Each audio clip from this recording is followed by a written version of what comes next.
Good evening, welcome to left and right.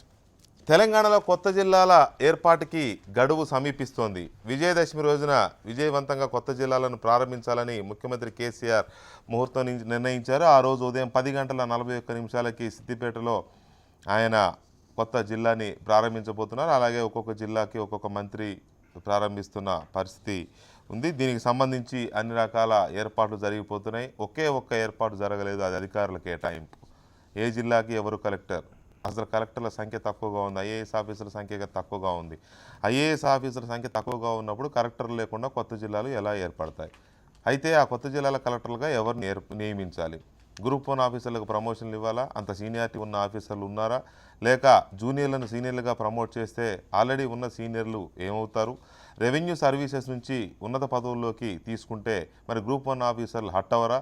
వాళ్ళు ఇప్పటికే press మీట్లు పెట్టి మాకంటే తక్కువ క్యాడర్ వాళ్ళ కింద మాతో పని చేయిస్తారా అని చెప్పి గ్రూప్ 1 ఆఫీసర్స్ ఇప్పటికే ఆందోళన లేక ఆవేదన వ్యక్తం చేస్తున్న పరిస్థితి.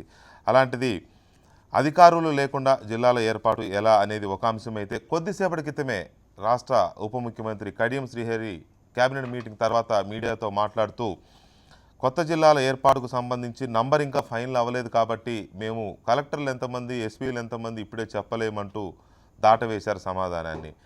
అంటే జిల్లాల సంఖ్య ఇంకా ఫైనల్ అవ్వలేదా, లేక జిల్లాల సంఖ్యను ఇప్పుడే ప్రకటిస్తే నోటిఫికేషన్ రాకుండా సంఖ్యను ప్రకటించారంటూ ఎవరైనా కోర్టుకు వెళ్ళి స్టే తెస్తారని ప్రభుత్వం ఆలోచిస్తోందా?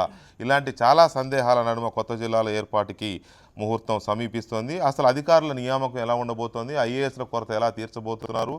ఈ గ్రూప్ 1 సర్వీసెస్, రెవెన్యూ సర్వీసెస్ మధ్య ఉన్న విభేదాలేంటి? ప్రభుత్వం ఎలా పరిష్కరించబోతోంది? ఎవరికి మోదం, ఎవరికి ఖేదం? ఇదే ఇవాళ లెఫ్ట్ రైట్.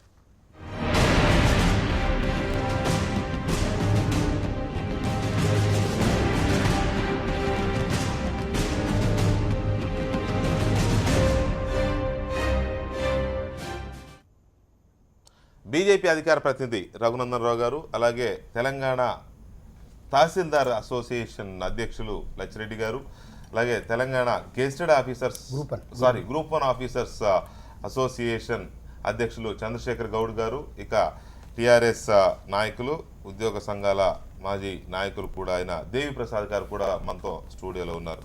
ముందుగా దేవిప్రసాద్ గారు, ఇది అంటే ఒక సామెత ఉంది, మరి నేను అనకూడదేమో, మసాలా నూరేరని ఒక సామెత అనొచ్చా? నేను మీరు అనడానికి స్వేచ్ఛ ఉంది కాబట్టి అనండి. అంటే నేను అనడం తప్పైద్దేమో, అంటే తప్పవుద్దేమో అని ఆలోచిస్తున్నా. పర్లేదు, మసాలా నూరినట్టుగా ఉంది వ్యవహారం. మసాలా నూరడం ఏం లేదు. తెలంగాణ రాష్ట్ర ప్రభుత్వం, ముఖ్యమంత్రి పరిపాలనా వికేంద్రీకరణ కోసం జిల్లాలు ఏర్పాటు చేయాలని చాలా కాలంగా కసరత్తు జరుగుతాం. తెలంగాణ రాష్ట్ర సమితి పెట్టినటువంటి ఎన్నికల మేనిఫెస్టోలో కూడా ప్రజలకి మేము నూతన జిల్లాలు పెడతామనేటువంటి హామీని కూడా ప్రజానీకానికి ఇచ్చినటువంటి సందర్భాన్ని కూడా చూసాం. ఆ క్రమంలో గత 3-4 నెలలుగా పరిపాలనా వికేంద్రీకరణ కోసం జిల్లాలు జరపాలనేటువంటి కసరత్తులో భాగంగా అనేక సమావేశాలు జరిగాయి. అఖిలపక్ష సమావేశం ఒకటి జరిగింది. క్యాబినెట్ సబ్ కమిటీతో అన్ని పార్టీల ప్రజాప్రతినిధులకు సంబంధించినటువంటి ఒక సమావేశం జరిగింది. ఈ కసరత్తు చేయడానికి ఒక టాస్క్ ఫోర్స్ కమిటీ ఏర్పాటు చేయడం జరిగింది. చీఫ్ సెక్రటరీ గారు స్వయంగా అందరి ప్రజాప్రతినిధుల నుంచి వినతులు తీసుకొని ఆయన ఒక రిపోర్ట్ ఇవ్వడం జరిగింది.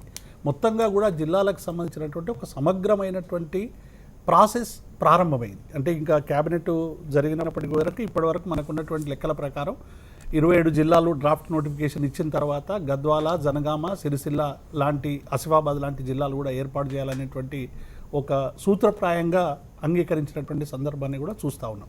కాబట్టి ఈ జిల్లాలు ఏవో మసాలాలు నూరడం కాదు. అక్టోబర్ 11న డెఫినెట్గా ఈ జిల్లాలు ప్రారంభించాలని ప్రభుత్వం ముందుకు పోతా ఉంది. దానికి సంబంధించినటువంటి కొన్ని సమస్యలు డెఫినెట్గా జిల్లాలు ఏర్పాటు అవుతున్నప్పుడు సమస్యలు వస్తాయి. నేను అనేది ఒకటే సార్, నేను జిల్లాలు ఏర్పాటు చేయదని నేనే కాదు, ఈ రాష్ట్రంలో ఎవరు ఇంక్లూడింగ్ ప్రతిపక్ష పార్టీలు కూడా కొత్త జిల్లాలు ఏర్పాటు చేయదని అనడం లేదు, స్వాగతిస్తున్నాయి. కాకపోతే అక్కడక్కడ అభిప్రాయ భేదాలు ఉన్నాయి. శాస్త్రీయంగా లేదని, రేషనలైజేషన్ లేదు, రకరకాలు ఉండొచ్చు. కానీ ఇక్కడ అసలు ఉద్యోగులు ఎంతమంది, అధికారులు ఎంతమంది, అధికారులు సరిపోను ఉన్నారా, కలెక్టర్లు ఎవరు, జాయింట్ కలెక్టర్లు ఎవరు, ఎస్పీలు ఎవరు, డిఎస్పీలు ఎవరు, ఆర్డీఓలు ఎవరు, సబ్ కలెక్టర్లు ఎవరు, వీటికి సంబంధించిన ఒకటి వాస్తవం ప్రభుత్వం ఆలోచించట్లేదని కదా ఆలోచిస్తుంది. కానీ స్కేర్సిటీ ఉంది, అక్కడ స్కేర్సిటీ ఉంది. 48 మంది ఐఏఎస్ ఆఫీసర్ల కొరత ఉందని వాళ్ళే చెప్తున్నారు. మరి ఈ విజయదశమికి చేయాలని ఏమన్నా ఎందుకు అంత హడావుడని ప్రతిపక్షాలు కానీ అధికారులు కానీ వెంకటకృష్ణ గారు ప్రతి దానికి కూడా ఒక లక్ష్యం గమ్యం ఉంటుంది. మీరు ఒక టార్గెట్ పెట్టుకోకుండా జీవితకాలం ఎప్పుడు చేరుకోలేరు. ప్రతి ప్రభుత్వానికి కానీ మనిషికి కానీ ఉద్యమానికి కానీ నాయకులకు కానీ ఒక గోల్ లక్ష్యం అంటూ ఉండాలి. ఇలా అక్టోబర్ 11 జిల్లాలు ప్రారంభం కావాలనేటువంటి ఒక సదుద్దేశంతో ఎన్నికల మేనిఫెస్టోలో కొత్త జిల్లాలు ఏర్పాటు చేస్తామని చెప్పారు కానీ 2016 విజయదశమి నాడు చేస్తామని చెప్పలే. అందుకే నేను అంటున్నా ఆల్రెడీ మేము మిడిల్ ఆఫ్ ది వచ్చినాం. 5 సంవత్సరాలకి 2.5 సంవత్సరాలు వచ్చినాం. మేము ఎన్నికైనటువంటి 2 నెలల్లోనే డెఫినెట్ గా ఇంకా జిల్లాలు కుదుటపడాలంటే మండల వ్యవస్థ ఏర్పడ్డాక కుదుటపడడానికి ఎంత టైం పట్టింది?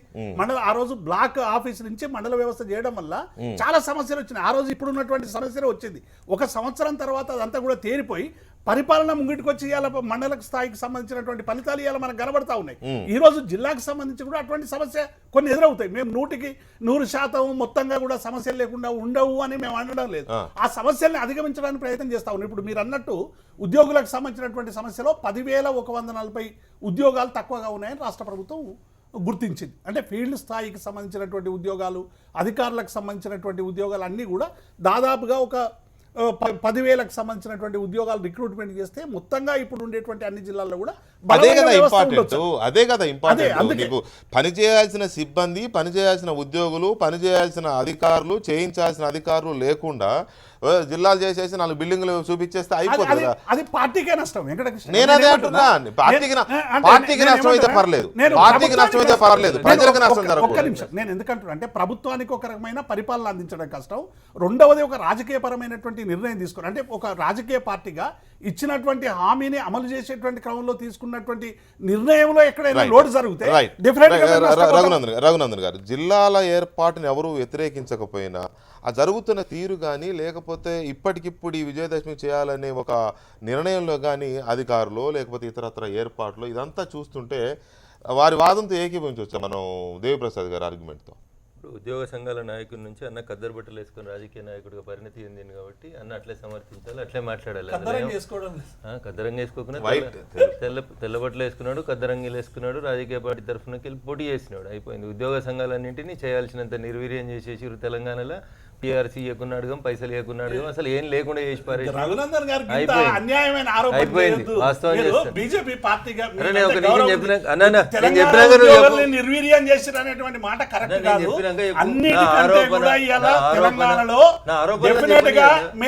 మేము చేసినటువంటి అనేక కార్యకలాపాల వల్ల ఇవాళ ఉద్యోగులు అన్ని రాష్ట్రాల కంటే జీవన ప్రమాణాలతో మెరుగ్గా ఉన్నారు. మీరు ఎక్కడైనా మనం ఛాలెంజ్ చేయొచ్చు. మీరు ఏదో ఉద్యోగ సంఘాల నిర్వీర్యం చేసిన వాదనతో మొదలు పెడితే ఎట్లా? నేను అందుకనే చెప్పిన, ఉద్యోగ సంఘ నాయకుడిగా ఉన్నప్పుడు తెలంగాణ ఉద్యమంలో పాల్గొన్నప్పుడు ఉన్న దేవిప్రసాద్ గారి గొంతు తెలంగాణ రాష్ట్రం వచ్చిన తర్వాత ఉద్యోగ సంఘాలకు నష్టం చేస్తూ ఉంది. తెలంగాణ ఉద్యోగులకు రావాల్సిన పీఆర్సీ బకాయిలు 2 సంవత్సరాల నుంచి రాకుండా మాట్లాడలేకుండా పోతున్నారు. ఆంధ్రోడు అనుకున్న రోషయ్య 39% ఇస్తే, తెలంగాణోడు అనుకున్న చంద్రశేఖరరావు 42% ఇస్తే బాకాలు ఉదిరు. కానీ ఏళ్ళ దాకా ఏం జరగలేదు అనేది వాస్తవం. అది దేవిప్రసాద్ గారు అంగీకరించినా అంగీకరించకుండా తెలంగాణలో క్రమ పద్ధతితో ప్రతిపక్షాలను నిర్వీర్యం చేయడంతో పాటు ఉద్యోగ సంఘాలన్నింటినీ ఎందుకు పనికి రాకుండా నిర్వీర్యం చేసుకుంటూ వస్తున్న దాంట్లో మా పెద్దన్నలు ఉద్యోగ సంఘ నాయకులుగా ఉండి తెలంగాణ కోసం గొప్ప పోరాటం చేసినటువంటి నాయకులందరి పాత్ర కూడా ఉంది అనేది మరొకసారి నేను కావాలనే దేవిప్రసాద్ గారి ముందు ఆరోపిస్తున్నాను. So coming to the point, జిల్లాలు, అడ్మినిస్ట్రేషన్లు, వాస్తవాల గురించి మాట్లాడుకుందాం. ఏం కొంపలు మునిగిపోయినాయని దసరా రోజే ముహూర్తం పెట్టిరని మీరు అడిగితే దేవిప్రసాద్ గారు అన్నారు ఒక కట్ ఆఫ్ డేట్ పెట్టుకోవాలి, ఒక లక్ష్యం ఉండాలి, మేము ఒక తారీఖు పెట్టుకొని పనిచేస్తున్నాం కాబట్టి చేస్తున్నాం అన్నారు. ఏం పద్ధతి ఉంది, ఏం శాస్త్రీయత ఉంది మీరు చేస్తున్న దాంట్లో? ఏ విధి విధానాలను ఫాలో అవుతూ మీరు జిల్లాలకు పోతున్నారు? గద్వాల జిల్లా ఎట్టి పరిస్థితులలో ఏర్పాటు చేయడం కుదరదు, ముఖ్యమంత్రి గారి స్టేట్మెంటు. సిరిసిల్ల ప్రజలారా నన్ను క్షమించండి, 2 పేజీల ఉత్తరము సంబంధిత మంత్రి గారు రాసి పేపర్లలో వాళ్ళే చెప్పి ప్రింట్ వేయించుకున్నారు. ఏం మార్పులు వచ్చినాయని చెప్పి తెల్లారు కాకపోతే వారం రోజులకు అవన్నీ మారిపోయినాయి. వనపర్తి రెవెన్యూ డివిజన్ అవసరం లేదు, ఆలోచనే అవసరం లేదు, మళ్ళీ వనపర్తి రెవెన్యూ డివిజన్ వచ్చేసింది. మన లక్కీ నెంబర్ కలవాలని ఇంకా 31 అయిందా 33 అయిందా తేలలేదు కాబట్టి పెంచేస్తూనే ఉన్నాం. 24 33 దాకా వచ్చినాం. ఏంది ఇవన్నీ? ఎవరు లేకుండా ఎందుకు చేస్తూ ఉంటున్నాం? మూస పాలన వద్దు, కొత్త పాలన ఉండాలి, ప్రజలకు అందుబాటులో ఉండాలి. కలెక్టర్ ఉండడు, జాయింట్ కలెక్టర్ ఉండడు, ఎస్పీ ఉండడు, ఎవరిని కూర్చోబెట్టాలో తెలియదు, ఎంతమంది ఉన్నారో తెలియదు, ఏం నివేదికలు ఉన్నాయో తెలియదు. ఇప్పటికే ఎన్నిటి మీద సమాచార హక్కు చట్టం పెట్టినా ఇప్పటికి మాట్లాడితే 2 విషయాలు ఇది చెప్పేది. ఒకటి చంద్రబాబుని తిట్టాలి, అయితే చంద్రబాబు కాకుంటే కేంద్రం. ఈ రెండు తప్పితే వీళ్ళు ఏడాదాకా దేనికి సూటిగా సమాధానం చెప్పలే. ఏ ఒక్క సమస్యను కూడా పరిష్కరించడానికి రాష్ట్ర ప్రభుత్వానికి చిత్తశుద్ధి లేదు. ఒక చిన్న గీత, దాని పక్కన ఇంకో పెద్ద గీత. కరువు వచ్చింది, రాష్ట్రం అంతా అల్లాడుతుందంటే జిల్లాల పంచాయతీ తెచ్చి 4 నెలల నుంచి ఆగమాగం. మళ్ళీ ఇప్పుడు వరదల గురించి పరిశీలించారంటే దసరాకి ఎందుకు, ఇప్పుడు 10 రోజులు కోర్టుకు సెలవులు ఉన్నాయి కాబట్టి 11వ తారీఖు నాడు 10 నాడు నోటిఫికేషన్ ఇవ్వాలి, 11 నాడు కొత్త కలెక్టర్లు కొత్త ఎస్పీలు బాధ్యతలు తీసుకోవాలి. ఎందుకు ఇంత ఆగమాగం? ఇప్పటికి మీరు తీసుకున్న 16 నిర్ణయాలని కోర్టు తప్పులు పట్టినాయి. 17వ నిర్ణయం రేపు కోర్టు తప్పు పడుతుంది. మీరు 11 నాడే ఎవరికో కనబడ్డల కల్లా ఛార్జ్ ఇచ్చేస్తే ఉద్యోగస్తులు పోయేటోళ్ళు ఉద్యోగస్తులు పోతారు అప్పీల్కి, రకరకాల వ్యక్తులు పోతారు అప్పీల్కి. ఏం జరుగుతుంది? ఉస్మానియా యూనివర్సిటీకి వీసీ లేడంటే 2.5 ఏళ్ల తర్వాత మెల్కొని వీసీ అయితే హైకోర్టు కొట్టేసింది, సుప్రీంకోర్టు స్టే ఇచ్చింది. ఎందుకు ఇంత ఆగమాగం అంటున్నారు? కొత్త రకమైనటువంటి పరిపాలన రావాలన్నప్పుడు ఒక శాస్త్రీయ పద్ధతితో రండి. జిల్లాల ఏర్పాటును అయితే ఎవరు వ్యతిరేకిస్తలేరు. లక్ష్మణ్ గారు, జిల్లాల ఏర్పాటు లేకపోతే ప్రజలకి పాలన దగ్గర అవ్వాలి అనే దాన్ని అందరూ మండలాల వ్యవస్థను ఎలాగైతే మనం వెల్కమ్ చేస్తామో దీన్ని కూడా అల్ట్రా వెల్కమ్ చేస్తాం. ఇక్కడ ఉత్తరప్రదేశ్కి ఎస్కే జోషి, మధ్యప్రదేశ్కి సోమేష్ కుమార్, బీహార్కు ఎస్పీ సింగ్, తమిళనాడుకు అజయ్ మిశ్రా, ఒరిస్సాకు బీపీ ఆచార్య, ఛత్తీస్గఢ్కు మీనా, హర్యానాకు నవీన్ మిట్టల్. వీళ్ళు ఇప్పుడు పోయి అక్కడ ఎట్లా ఉంది పరిపాలన, జిల్లాల ప్రజల మధ్య సంబంధాలు అవన్నీ చూసి వచ్చి ఇప్పుడు నివేదిక ఇవ్వాలి. 11వ తారీఖు జిల్లాల ఏర్పాటు ప్రారంభోత్సవం. ఎట్లా ఉంటుంది ఇది? అంటే లాస్ట్ మినిట్లో ఇంకా 5 రోజులు నిండా లేదు, ఇప్పుడు పోయి పంపించి వాళ్ళు స్టడీ చేసినామంటే ఏం స్టడీ చేస్తారు? సెలవులు అంటే సార్ ఇక్కడ ఒకటి గమనించాలి. అంటే ఇప్పుడు ఆల్రెడీగా అనౌన్స్మెంట్ అవుతుంది, దాని గురించి తెలియదు. లాంగ్ టర్మ్ గురించి ఆలోచించి చిన్న జిల్లాల్లో పరిపాలన ఎలా ఉంది, ఇక ముందు మనం ఎలా చేయాలనే ఉద్దేశంతో దాన్ని పంపించడం జరుగుతుంది ఒకటి. తర్వాత అక్కడున్న అడ్మినిస్ట్రేషన్ కానీ అక్కడున్న పరిస్థితులు కానీ చిన్న జిల్లాల్లో ఉన్న డెవలప్మెంట్ కానీ ఏమన్నా ఉంటే దాన్ని కూడా మనం అడాప్ట్ చేసుకుందాం అనే ఉద్దేశంతో గవర్నమెంట్ చేస్తున్న పని. దాన్ని ఇప్పుడు తీసుకువచ్చి ఇప్పుడు ఆ జిల్లాలకి ఏదో చేస్తారని కాదు, దానికి లాంగ్ టర్మ్ ప్రణాళికగా పోయి జిల్లాలు అయిన తర్వాత కూడా పంపించవచ్చు ఆ అధికారులు, సీనియర్ అధికారులని. ఆయా రాష్ట్రాలకి జిల్లాలు ఏర్పాటు అయిపోయిన తర్వాత లీజర్ టైం చూసుకుని వెళ్ళొచ్చు కూడా ఇవ్వచ్చు నివేదికలు. ఇక్కడ చంద్రశేఖర్ గౌడ్ గారు, ఈ అధికారుల అలొకేషన్స్కి సంబంధించి చాలా ప్రాబ్లమ్స్ ఉన్నాయి. అసలు ప్రాబ్లం ఇక్కడే మొదలవుతుంది. మనకి ఐఏఎస్ ఆఫీసర్లు విభజన చట్టం తర్వాత వచ్చిన వాళ్ళలో రావాల్సినంత మంది అధికారులు ఇంకా రాలేదు. కొంతమందిని కేటాయించలేదు, కొంతమంది సెంట్రల్ సర్వీసెస్లో ఉన్నారు. ఆల్రెడీ మనం తక్కువ దీంతో పనిచేస్తున్నాం. ఇప్పుడు మళ్ళీ అదనంగా సరే నంబర్ ఇంకా 31 అన్నారు, 33 వద్దాం, 31 దగ్గర అవుతుందా పక్కన పెడితే, ఈ అదనంగా వచ్చే జిల్లాలకి అదనంగా కలెక్టర్లు కావాలి, జాయింట్ కలెక్టర్లు కావాలి, ఇంకా ఇతరత్ర చాలా కావాల్సి ఉంటుంది. ఈ నంబర్ తక్కువ ఉంది కాబట్టి ఎలా అడ్మినిస్ట్రేషన్ ఎట్లా, మీ అసోసియేషన్ ఏమనుకుంటుంది, అసలు మీ ఎక్స్పెక్టేషన్స్ ఎట్లా ఉన్నాయి? ముందుగా పాలనా సంస్కరణలో భాగంగా జిల్లాల పునర్వ్యవస్థీకరణ అన్న దానికి శ్రీకారం చుట్టిన కేసీఆర్ గారిని, జిల్లాల ఏర్పాటును పార్టీలకు అతీతంగా ఆల్ పార్టీసు, అన్ని ఉద్యోగ సంఘాలు, అందరు ప్రజలు కూడా స్వాగతిస్తున్న విషయం మనం గమనించాలి. అదే సమయంలో ఈరోజు మనం స్వాతంత్రం వచ్చే నుంచి కానీ 1950 నుంచి కానీ ఎన్నో రాష్ట్రాలు జిల్లాలు ఏర్పాటు చేసుకోవడం జరిగింది. ఒక ఆంధ్రప్రదేశ్, ఉమ్మడి ఆంధ్రప్రదేశ్, పశ్చిమ బెంగాల్ లాంటి 2-3 రాష్ట్రాలు తప్ప అన్ని రాష్ట్రాలు కూడా జిల్లాలను విభజించడము, కొత్త జిల్లాలు ఏర్పాటు చేసుకోవడానికి కూడా మనము ఇక్కడ గమనించాలి.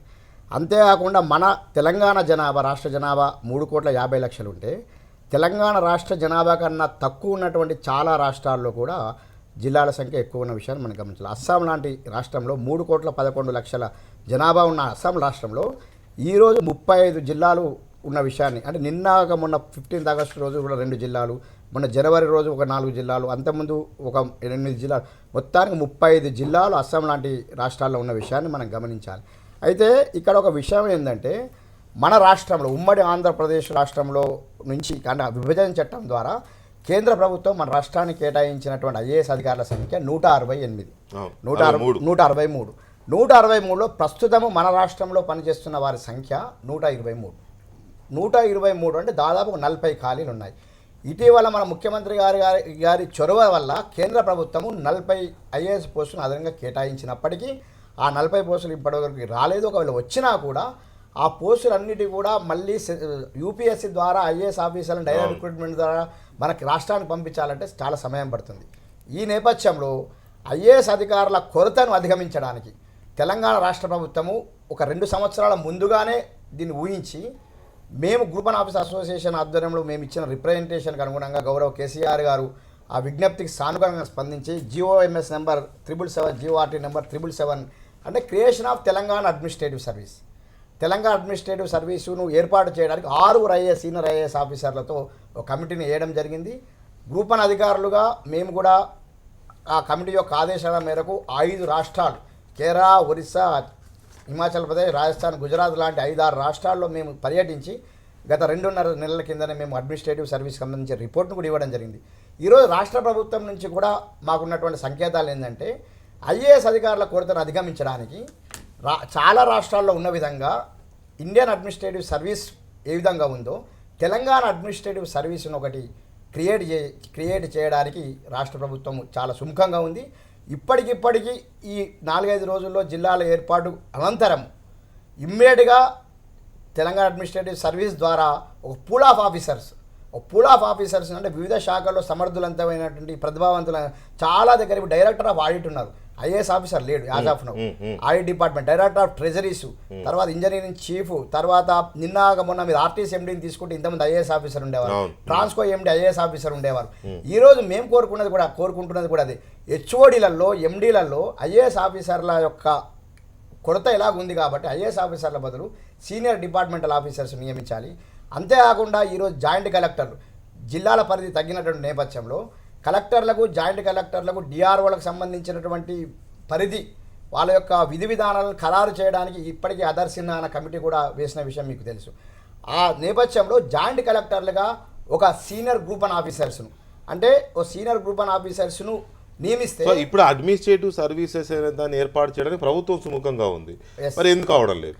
ఖచ్చితంగా నేను ఏమంటున్నానంటే 2 నెలల కింద మేము సబ్మిట్ చేయడం జరిగింది. ఖచ్చితంగా ఇది అయిన తర్వాత ఉన్నత స్థాయి సమావేశము ఖచ్చితంగా ఏర్పాటు చేయడం జరుగుతుంది. మీకు రెవెన్యూ సర్వీసెస్ వాళ్ళకి ఏమన్నా డిఫరెన్సెస్ ఉన్నాయా? మేము ఇక్కడ ఒక పాయింట్ ఉంది సార్. ఇప్పుడు ఏదైతే అడ్మినిస్ట్రేటివ్ సర్వీస్ అంటున్నారో గతంలో కూడా ఆంధ్రప్రదేశ్లో ఉన్నప్పుడు అడ్మినిస్ట్రేటివ్ సర్వీస్ పెట్టారు, ఫెయిల్యూర్ అయింది, దాన్ని తీసేసారు. ఆల్రెడీ కేరళ ఏదైతే పెట్టారో ఐఏఎస్ ఆఫీసర్ లేరని అక్కడ కూడా ఫెయిల్యూర్ అయింది. కొన్ని రాష్ట్రాల్లో ఉంది, రాజస్థాన్ అయింది ఆల్రెడీగా, అవి కూడా ప్రోగ్రామ్ అది కూడా ఫెయిల్యూర్ అయింది. ఇప్పుడు ఇక్కడ 200 మంది డిప్యూటీ కలెక్టర్లు ఆల్రెడీగా వర్కింగ్, తర్వాత అందులో 35 సంవత్సరాల సర్వీస్ ఉన్న వ్యక్తులు ఆల్రెడీగా 70 మంది ఉన్నారు. తర్వాత ఏదైతే ఐఏఎస్ ఆఫీసర్లు కొరత అనుకుంటున్నామో ఇప్పుడు కలెక్టర్లకు మీరు అన్నట్టు 2007 బ్యాచ్ వరకు 31 మంది కలెక్టర్లకు ఇవ్వడానికి కూడా ఆల్రెడీ ఉన్నారు. జాయింట్ కలెక్టర్లకు ఇవ్వడానికి క్యాడర్కి సంబంధించిన 2007 నుంచి 2012 మందికి 16 మంది ఆల్రెడీగా ఐఏఎస్ ఆఫీసర్లు ఉన్నారు. తర్వాత ఇప్పుడు ఏదైతే మిగతా 13-14 మంది ఉన్నారో 35 సంవత్సరాలు సర్వీస్ చేసి అదే గ్రూప్ 2 నుంచి సెలెక్ట్ అయిన డిప్యూటీ తహసీల్దార్ నుంచి వచ్చిన వాళ్ళు 35 సంవత్సరాల సర్వీస్ ఉన్న వాళ్ళు కూడా ఇప్పుడు ఆల్రెడీ అవైలబుల్ ఉన్నారు. ఏదైతే అడ్మినిస్ట్రేటివ్ సర్వీస్ అంటున్నామో అడ్మినిస్ట్రేటివ్కి మేమేమో అభ్యంతరం లేదు, ఏంటంటే అది ప్రాస్పెక్టివ్గా తీసుకోవాలి కానీ రెట్రోస్పెక్టివ్గా తీసుకోవడానికి వీల్లేదు. ఎందుకంటే ఇప్పుడు పరిష్కారం అవుతుంది. గ్రూప్ 1 వేసారు డిప్యూటీ కలెక్టర్లు ఆల్రెడీగా 2007 బ్యాచ్లో నుంచి 2012 బ్యాచ్ వరకు 22 మంది డిప్యూటీ కలెక్టర్లు ఆల్రెడీగా డైరెక్ట్ రిక్రూట్మెంట్ ద్వారా వచ్చిన వాళ్ళు ఉన్నారు. వాళ్ళు తర్వాత ఇప్పుడు ఏదైతే గ్రూప్ 1 వేసినప్పుడు ఏ డిపార్ట్మెంట్కి సంబంధించిన పోస్టులు ఆ డిపార్ట్మెంట్కి సంబంధించిన పోస్టులు వేస్తారు, అప్పుడు ఆల్రెడీ అయిపోయినాయి. ఇప్పుడు కనుక ఒకవేళ అడ్మినిస్ట్రేషన్ సర్వీస్ కనుక ఒకవేళ అధ్యయనం జరిగింది, అడ్మినిస్ట్రేషన్ సర్వీస్ వస్తే దాన్ని మన తెలంగాణ పబ్లిక్ సర్వీస్ కమిషన్ నుంచి అన్ని డిపార్ట్మెంట్ల నుంచి ఫుల్అప్ చేసి ఆ నోటిఫికేషన్ ఇచ్చి ఆ నోటిఫికేషన్ వచ్చిన వాళ్ళని ఈ అడ్మినిస్ట్రేటివ్ సర్వీస్లో తీసుకోవడానికి ఏం అభ్యంతరం లేదు. ఆ రెవెన్యూ మేము కూడా ఆల్రెడీగా అధ్యయనం చేసి రావడం జరిగింది. కానీ మీరు రిపోర్ట్ ఇవ్వలేదని చెప్తున్నారు కదా ఇంతవరకు? అధ్యయనం చేశాము, అధ్యయనం చేసి రిపోర్ట్ ఇవ్వడానికి మేము కమింగ్ 1 or 2 మీరు రెడీగా ఉన్నారు, వ్యతిరేకించట్లేదు? మేమేమీ వ్యతిరేకించడం లేదు, అడ్మినిస్ట్రేటివ్ సర్వీస్కి వ్యతిరేకించడం లేదు. దానిలో ఉన్న లోటుపాట్లు రెవెన్యూ డిపార్ట్మెంట్ మిగతా స్టేట్లలో కానీ హిమాచల్ ప్రదేశ్లో కానీ ఎలా ఉందో ఆ డిపార్ట్మెంట్ ఆ రకంగా మేము తీసుకోవాలని అంటున్నాం. ఏపీలో గతంలో ఒకసారి చేసినప్పుడు ఆ ప్రయోగం ఫెయిల్ అయిందని చెప్తున్నప్పుడు మళ్ళీ ఇప్పుడు దానికి సుముఖంగా ఉండడం వల్ల ప్రయోజనం ఏంటి? ఒకవేళ ఒక ఐఏఎస్ల కొరత ఉన్నది, అడ్మినిస్ట్రేటివ్ సర్వీస్ కావాలి అని కొరత ఉన్నమాట లక్ష్మణ్ గారు ఒకటి క్లారిటీ, మనకి కొరత ఉన్నమాట వాస్తవం, సందేహం లేదు అందులో. రెండవది తెలంగాణ అడ్మినిస్ట్రేటివ్ సర్వీస్ ఏర్పాటు చేయడానికి వారికి గ్రూప్ ఆఫీసర్కి అభ్యంతరం లేదు, రెవెన్యూ సర్వీసెస్ వాళ్ళకి అభ్యంతరం లేదు, మీరు రెడీగా ఉన్నారు, రిపోర్ట్ అధ్యయనం అయిపోయింది. కానీ చెప్తున్నది ఏంటంటే గతంలో ఒకసారి చేసిన అనుభవం ఉంది, అది ఫెయిల్ అయింది, కేరళలో కూడా ఫెయిల్ అయింది, మరికొన్ని రాష్ట్రాల్లో అంటే వారి ఒపీనియన్ చెప్తున్నాను నేను, వారు అన్నది చెప్తున్నాను నేను. అలాంటప్పుడు మన దగ్గరే ఒకసారి చేసిన ఎక్స్పెరిమెంట్ ఫెయిల్ అయినప్పుడు మళ్ళీ చేయడం వల్ల ప్రయోజనం ఏముంటుంది? ప్రభుత్వం అంటుంది కాబట్టి మనం ఇద్దాం అనుకుంటున్నారు. ఒకవేళ ప్రభుత్వం ప్రభుత్వానికి కంపల్సరీగా చేయాలని ఉద్దేశం ఉన్నప్పుడు మనం దాన్ని వ్యతిరేకించడం అనేది కుదరదు. ఎందుకంటే వాళ్ళ ప్రభుత్వం ఎందుకు కుదరదు? interest బట్టి ఇది ఫెయిల్ అవుతుంది అనుకున్నప్పుడు మనం మీరు చెప్తున్నాం, నిక్కచ్చిగా చెప్పొచ్చు. మనం ఆప్షన్ 1లో అది చెప్తున్నాం. ఆప్షన్ 2లో ఒకవేళ చేస్తే ఈ విధంగా ఉండాలి, ఈ విధంగా ఉంటే బాగుంటుంది అనేది మా యొక్క ఒపీనియన్ కూడా ఇప్పుడు ఇచ్చే రిపోర్ట్లో అదే ఒపీనియన్ ఇస్తున్నాం. దేవిప్రసాద్ గారు, దీనివల్ల సమస్య పరిష్కారం అవుతుందా? ఎందుకంటే ఐఏఎస్ ఆఫీసర్ల కొరత ఇప్పుడు ఉంది, ఇక ముందు కూడా ఉంటుంది, డెఫినెట్ గా ఉంటుంది ఈ రాష్ట్రానికి. ఎందుకంటే ఇన్ని జిల్లాలు అవుతున్నప్పుడు చాలా కొరత ఉంటుంది. సార్ ఇంకొక పాయింట్ ఏంటంటే, అంతకుముందు పెద్ద పెద్ద జిల్లాలో ఉన్నప్పుడు ఇద్దరిద్దరు ఐఏఎస్ ఆఫీసర్లు ప్రతి జిల్లాకు ఉండేవాళ్ళు, కొన్ని చోట్ల 3-4 కూడా ఉన్నారు. ఇప్పుడు అసలు ఈ స్మాల్ డిస్టిక్లో అసలు ఐఏఎస్ల కొరత మ్యాక్సిమం 45 ఇస్తే ఐఏఎస్ల కొరత కూడా మనకు రాదు. సార్ నాకు తెలిసి నేను పనిచేసినప్పుడు వరంగల్ జిల్లాలో 5 ఐఏఎస్ ఉన్నారండి. Collector, joint collector, ITDA, municipal commissioner, DRDA PD 5 కలెక్టర్లు ఉన్నారండి, 5 ఐఏఎస్లు.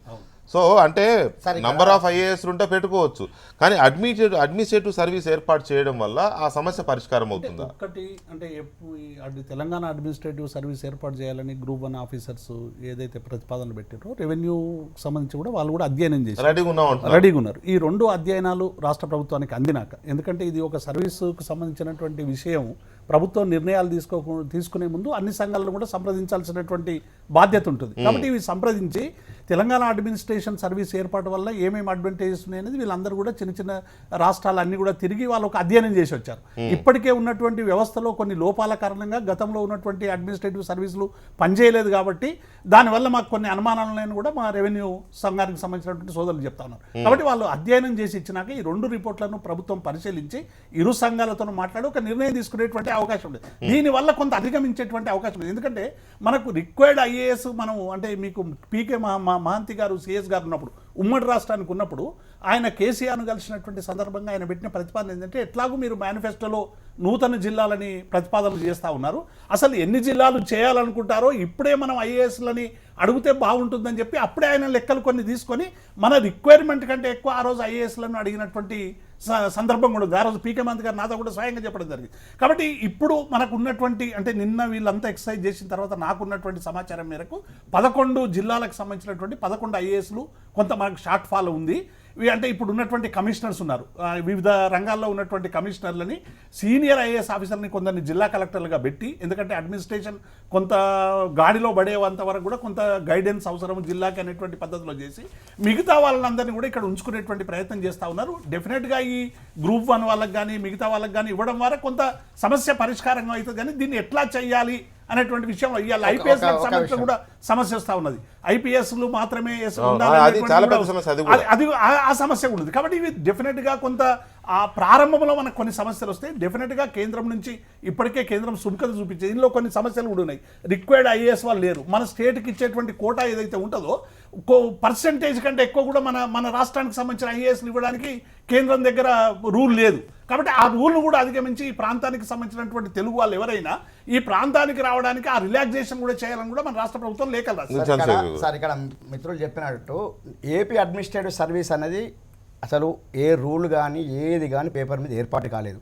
ఉమ్మడి ఆంధ్రప్రదేశ్లో అప్పుడు ఇద్దరు ఎంజీజీ నాయుడు గారు ఇంకొకరు ఇద్దరికి ఏంటంటే అప్పుడున్నటువంటి ఉమ్మడి ఆంధ్రప్రదేశ్లో ఉన్నటువంటి పాలకులు తమకు నచ్చిన వాళ్లకు ఒక ఐఏఎస్ హోదా కల్పించలేని పరిస్థితులలో ఏపీఏఎస్ అని జస్ట్ పిక్ చేసి ఏపీఏఎస్ నామన్క్లేచర్ పెట్టేసి ఏపీపీఎస్సీ సెక్రటరీగా ఇంకో దగ్గర నియమించిన తర్వాత లేదు దీని మీద ఏపీఏఎస్ అని అట్లా పెడితే అసలు దాని మీద పేపర్ వర్క్ లేదు, విధి విధానాలు లేదని చెప్పేసి కొంచెం వ్యతిరేకత వస్తే అక్కడికి ఆపేసిన పరిస్థితి తప్ప. అంటే మీరేమో అలా అంటున్నారు, వారు కూడా స్టడీ చేయకుండా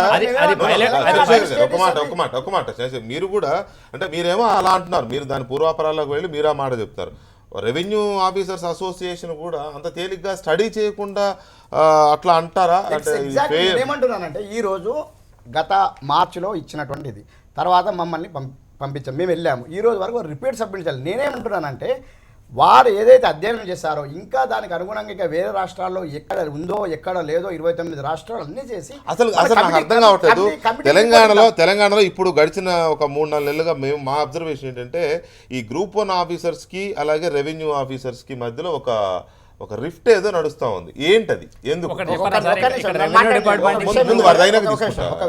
ఎగ్జాక్ట్లీ చాలా మంచి ఎందుకు గ్రూప్ ఈరోజు మేము రైట్ టు ఇన్ఫర్మేషన్ యాక్ట్ ద్వారా సంపాదించిన చీఫ్ కమిషనర్ ల్యాండ్ అడ్మినిస్ట్రేషన్లో ఈరోజు మన తెలంగాణకు కేటాయించబడినటువంటి డిప్యూటీ కలెక్టర్ల క్యాడర్ స్ట్రెంత్ 72, కానీ పనిచేస్తున్నది 192. 192 మంది పనిచేస్తుండగా ఇంకా 26 మందిని నిన్న అంటే కమల్నాథన్ కమిటీ ఉద్యోగుల విభజన రెవెన్యూ శాఖలు ఇప్పటికీ పూర్తి కాలేదు. కమల్నాథన్ కమిటీ గైడ్లైన్స్ విభజన చట్టం ప్రకారము గైడ్లైన్స్ ప్రకారము విభజన లేకుండా ప్రమోషన్లు ఇచ్చే పరిస్థితి లేనప్పటికీ కూడా 192 మంది పనిచేస్తున్నటువంటి పరిస్థితి. ఈరోజు నేనేమంటున్నా రెవెన్యూ నేనేమంటున్నా అంటే రెవెన్యూ డిపార్ట్మెంట్లో మీరు ఎంతమందికైనా ప్రమోషన్లు ఇచ్చేసేసి మీరు ఆ శాఖలో మీరు సర్దుకోండి. కానీ ఈరోజు జెడ్పీసీఓ పిఓఐటిడి డిఆర్డిఏ క్యాడర్ స్ట్రెంత్ వచ్చినప్పుడు మిత్రుడు చెప్పేది ఏంటంటే క్యాడర్ స్ట్రెంత్ గురించి మాట్లాడుతున్నాడు. ఒక క్యాడర్ స్ట్రెంత్ ఒక పోస్ట్ ఇవ్వాలంటే ఫైనాన్స్ లేకుండా ఒక జీవో లేకుండా ఒక పోస్ట్ రాదు. రెండు కళ్ళండి ప్రభుత్వం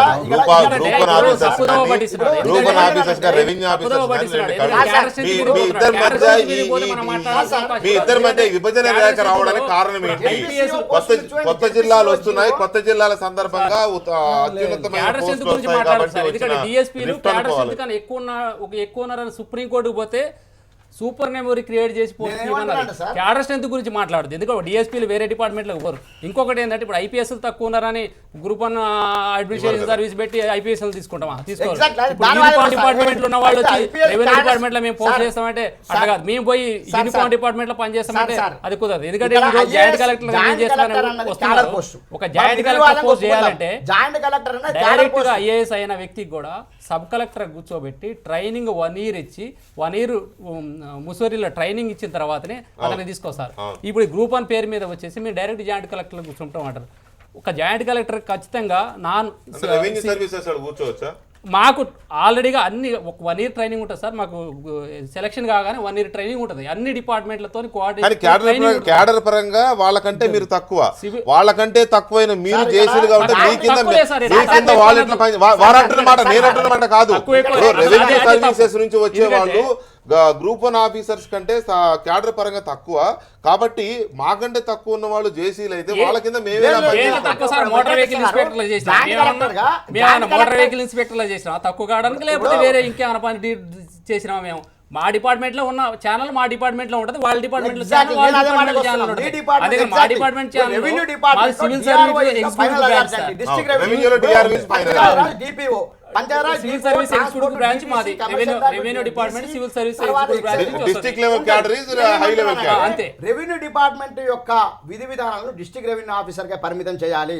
ఎందుకంటే ఈ రోజు జిల్లాలు చిన్న నేపథ్యంలో 2 RDOలు, ఒక డిఆర్ఓ, ఒక జాయింట్ కలెక్టర్, ఒక కలెక్టర్ రెవెన్యూ మ్యాటర్స్ అన్ని పర్యవేక్షించడానికి అవసరం లేదు. ఈరోజు మీరు అదర్ సిన్నా కమిటీ ఈరోజు వేశారు. మీరు గమనించాల్సిన విషయం అదర్ సిన్నా కమిటీ కలెక్టర్కు జేసీల మధ్య అధికారాల విభజన గురించి వీళ్ళు ఏమంటున్నారు, నేనేమంటున్నా అంటే జాయింట్ కలెక్టర్ అన్నది క్యాడర్ పోస్టు.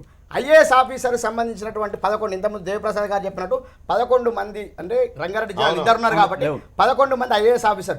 రేపు 31 మంది ఐఏఎస్ ఆఫీసర్ ఎరుమార్క్ చేసి ఐఏఎస్ ఆఫీసర్ ఇస్తే ఇష్యూ వచ్చేది కాదు. కానీ నేనేమంటా ఐఏఎస్ ఆఫీసర్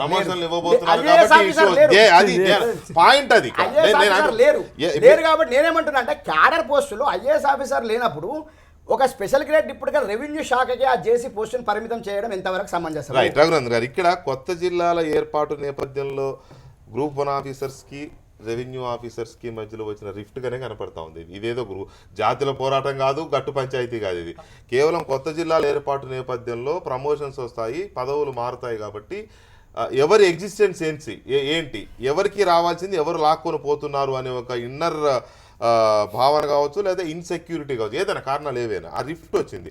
ఈ రిఫ్ట్కి ప్రభుత్వం కారణం అవుతుంది పరోక్షంగా. నాకు బాధాకరం ఏంటంటే 2 కళ్ళ లాంటి group 1 officers, revenue services officers ఇద్దరిని కలిపి తీసుకెళ్లాల్సిన ప్రభుత్వమే ఈ విభేదాలకి కారణం అవుతున్నట్టుగా కనపడతా ఉంది. ఏ డిపార్ట్మెంట్ కి సంబంధించిన ఆ డిపార్ట్మెంట్ గ్రూప్ 1 లో సెలక్షన్ చేసింది, కానీ గ్రూప్ 1 ఆఫీసర్స్ అనేది అది కాదు, కరెక్ట్ కాదు. గ్రూప్ 1 ఆఫీసర్లు ప్రతి డిపార్ట్మెంట్ కి సోషల్ వెల్ఫేర్ డిపార్ట్మెంట్ ఆ టర్మినాలజీ నాది కాదు.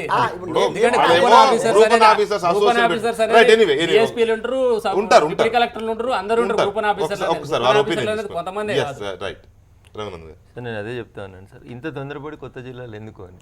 అసలు మనం పరిపాలన ఈరోజు పేపర్లు అన్నిట్లో ఏమన్నారు, మూస పాలన రద్దు కావాలి, ఒక కొత్త తరమైనటువంటి పరిపాలన కోసం మేము కొత్త జిల్లాలను ఏర్పాటు చేస్తున్నాం అన్నారు.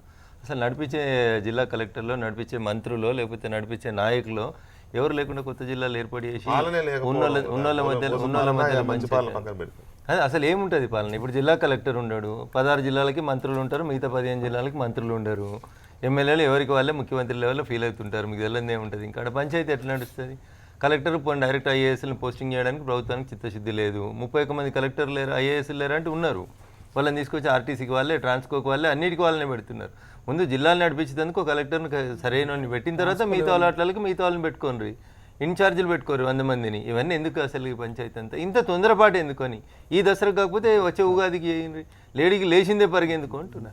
అందరినీ కరెక్ట్ సాటిస్ఫై చేసి అందరితో కూర్చొని చర్చించి, ఎందుకంత ఆగమాగం? అడిగిన వాళ్ళకల్లా జిల్లా ఇచ్చి అడిగిన వాళ్ళకల్లా రెవెన్యూ డివిజన్ ఇస్తున్నప్పుడు ప్రమోషన్ల విషయం లోపల కూడా 2 శాఖలను కూర్చోబెట్టి సమన్వయం చేయండి, మాట్లాడండి. మాట్లాడిన తర్వాత ముందుకు పోండి అంటున్నాను. ఇప్పుడు జిల్లాలో వద్దంటలేము, మీ నోటికెళ్ళే ఇలా గద్వాలు వద్దన్నారు, 6 రోజులకు మీరే మార్చారు. నేను మళ్ళీ చెప్తా ఉన్నా, సిరిసిల్ల వద్దన్నారా వద్దని లేదా?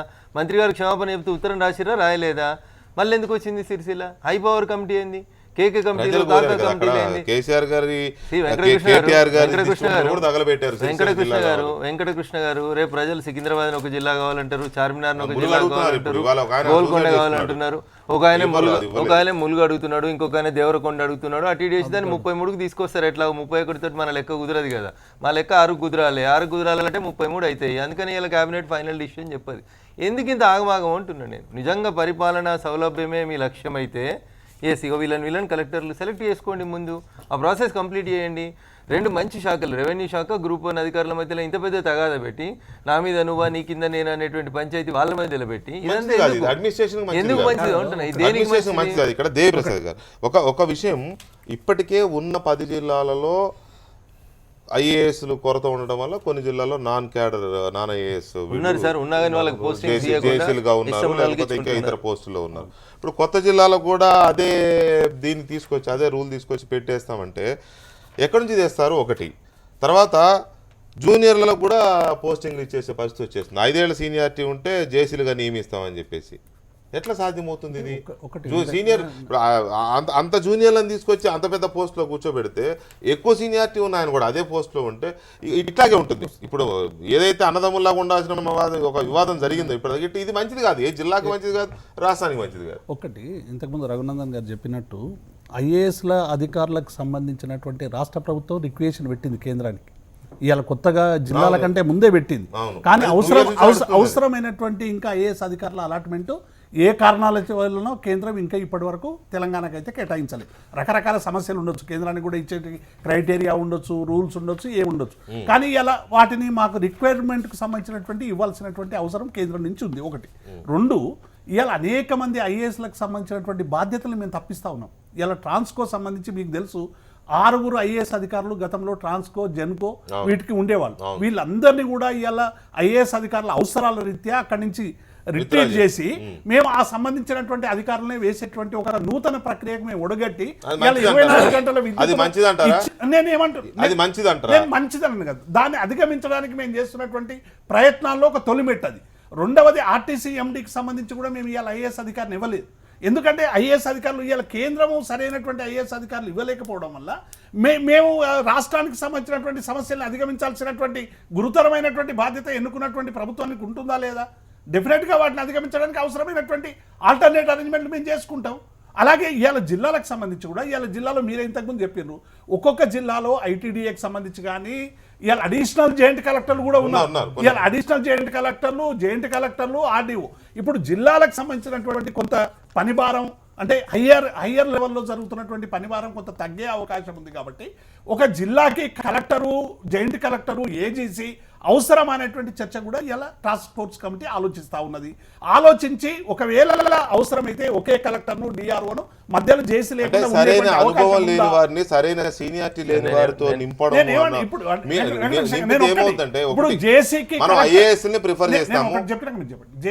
కలెక్టర్ మధ్య కొంత పని విభజన ఉంది. సివిల్ సప్లైకి సంబంధించినటువంటి పని జేసీ గారు చూడడం, ల్యాండ్ ఎక్వేషన్ కి సంబంధించినటువంటి పని చూడడం. ఇంతకుముందు లచ్చిరెడ్డి గారు ఒక వ్యాలిడ్ పాయింట్ ఏం చెప్పిందంటే, ఇలా డిప్యూటీ కలెక్టర్ల శాంక్షన్ స్ట్రెంత్ కంటే కూడా ఎందుకు ఎక్కువ రావాల్సి వచ్చిందంటే ఇలా ల్యాండ్ ఎక్వేషన్ కి సంబంధించినటువంటి సమస్యలు, మనకు పీడీ డిఆర్డీఏకి సంబంధించినటువంటి సమస్యలు, వీటి వీటన్నిటిని మానిటరింగ్ చేయడానికి శాంక్షన్ కంటే ప్రభుత్వమే తీసుకొచ్చింది. ఇది వాళ్ళ తప్పు, ఇప్పుడు ఉన్నటువంటి వాళ్ళ తప్పు కాదు. గతంలో అనేక మందిని తీసుకొచ్చి ఇలా క్యాడర్లో నింపింది. కోనేరు రంగారావు కమిటీ అని పెట్టి కొన్ని పోస్టులు ఇట్లా చాలా ఉన్నాయి. ఈ సంస్కరణలో భాగంగా తెచ్చినటువంటి పర్పస్ సర్వ్ కాలేదు కానీ అనుభవం లేని అధికారులు అంటే వాళ్ళు కలెక్టర్ పోస్టులకో జాయింట్ కలెక్టర్ పోస్టులకో ఇంకొక పోస్టులకు అనర్హులని కాదు. కానీ ఇప్పుడు మనకున్న అవసరాన్ని దృష్ట్యా 5 ఏళ్ళు సీనియారిటీ ఉన్న వాళ్ళని తీసుకొచ్చి పోస్టుల్లో పెట్టడం నేను చెప్పని కేంద్రం కేటాయిస్తలేదు ఐఏఎస్లనే తప్పు. డిఓపిటి డిపార్ట్మెంట్ నుంచి వచ్చేసింది 45 మంది ఐఏఎస్ ఆఫీసర్లను కేటాయించారు. రాష్ట్రాలకి సంబంధించి ఇందాక చర్చ ప్రారంభించినప్పుడు దేవి ప్రసాద్ గారే చెప్పిండ్రు ఎంతమంది ఉండాలి ఏ రాష్ట్రానికి ఏందనేది. కేంద్రానికి కూడా కొన్ని పరిమితులు ఉంటాయి. ఇప్పుడు వచ్చిన కొత్త బ్యాచ్లో మళ్ళీ ఒక 10 మందిని కేటాయిస్తామని చెప్పి కూడా కేంద్ర ప్రభుత్వం చెప్పింది. మేము ఒకటే అడుగుతా ఉన్నాం, ఏకాఏకి 10 జిల్లాలు ఉన్నాయి. మనం ఎన్నికల మేనిఫెస్టోలో జిల్లాలు చేస్తామని చెప్పినాయి, 4 నుంచి 6 చేస్తామని చెప్పినాం.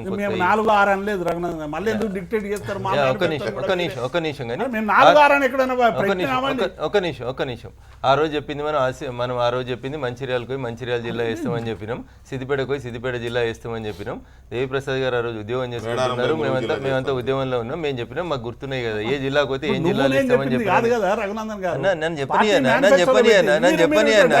నేను చెప్పని ఏం డైవర్ట్ చేస్తలేను, ఉన్నది మాట్లాడుతున్నాను. 4-6 అని చెప్పలేదు, 4-6 అని చెప్పలేదు, 40 అని చెప్పిరా. 47 ఒక ఎమ్మెల్యేకి ఒక జిల్లా వికేంద్రీకరణ కోసం